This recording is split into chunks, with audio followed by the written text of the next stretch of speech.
Given the horrible acts that he engaged in both as a judge and as president, to the extent he can no longer engage in them, yes, the Iranian people are probably better off. Если у коллег есть необходимость, то мы готовы сделать все, чтобы оказать им экспертную поддержку, экспертную помощь в выявлении истинных причин этой катастрофы.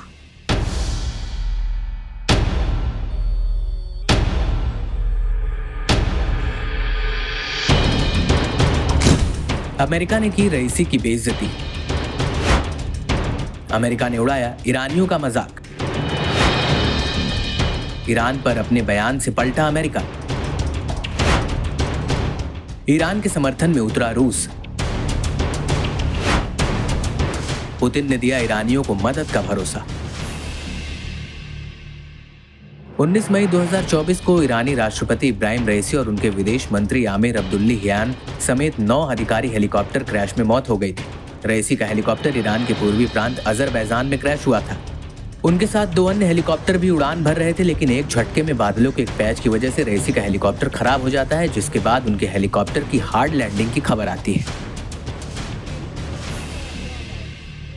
लेकिन जब यह हादसा हुआ था तो उस वक्त America ने रईसी की मौत पर आधिकारिक संवेदना व्यक्त की थी और कहा था कि वो ईरान की राष्ट्रपति को संवेदना व्यक्त करता है और इस दुख की घड़ी में ईरान की हर संभव मदद के लिए तैयार है। उस वक्त पूरी दुनिया में इस बात को लेकर हैरानी थी कि ईरान और अमेरिका में इतने खराब संबंध होने के बावजूद अचानक अमेरिका का दिल ईरान के लिए कैसे पिघल गया। लेकिन अब ऐसा लग रहा है कि अमेरिका ने अपने उस बयान से पलटी मार ली है और उसने राष्ट्रपति इब्राहिम रईसी की मौत का मजाक उड़ाया है। अमेरिका के विदेश मंत्री एंटनी ब्लिंकन ने एक बयान में ये तक कह दिया कि रईसी के बिना ईरान के लोग ज्यादा बेहतर हैं।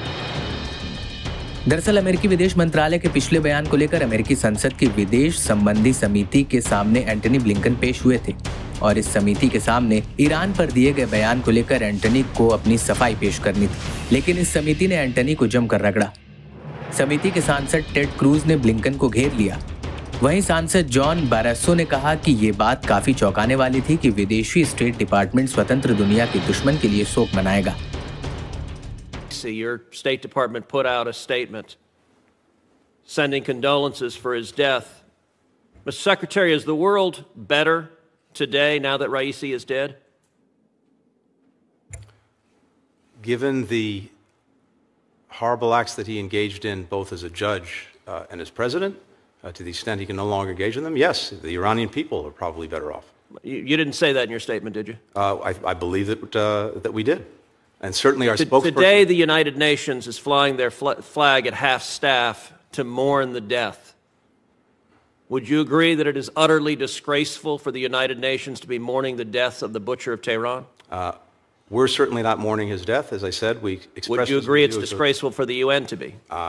I'll look at what they've done. We certainly would not do that. What they've done is flown the flag at half-staff. Is that disgraceful? We wouldn't do that, and we would certainly find that. And I would note that's the absence of American leadership. All right, let's... आपको बता दें कि एक तरफ जहां Antony Blinken अपने ही बयान पर अमेरिका में घिर चुके हैं, वहीं दूसरी तरफ रूस के राष्ट्रपति पुतिन ने ईरान को इस दुर्घटना में हर संभव जांच का वादा किया था और अब रूस ने ब्लिंकन के इस बयान पर भी कड़ी आपत्ति जताई है। रूस के राष्ट्रपति भवन क्रेमलिन के प्रवक्ता दिमित्री पेस्कोव ने कहा कि अमेरिका के उच्च अधिकारी द्वारा इस तरह की बात कहना एक भद्दा बयान है। इस तरह का बयान पूरे ईरानियों का अपमान है।